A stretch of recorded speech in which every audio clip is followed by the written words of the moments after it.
We are looking at how to pronounce this word and more confusing vocabulary and numbers. In English, let's break down the pronunciation. Both British and American English have similar pronunciations here, UK and US. Thousand, thou, thou, with a TH sound with your tongue between your teeth. Thou, zund, so it's an Z sound, not an S sound. It's not thousand or thousand. Thousand, 1,000, 1,000.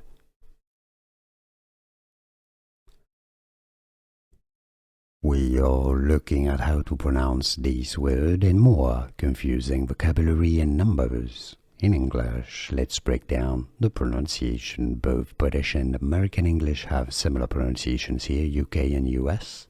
Thousand, thou, thou, with a TH sound with your tongue between your teeth. Thou, zund, so it's an Z sound, not an S sound. It's not thousand or thousand. Thousand, 1,000, 1,000. Here are more videos on how to pronounce more confusing words and names too many mispronounced. Like this video if you found it useful. I appreciate your support. I'll see you soon and thanks for watching.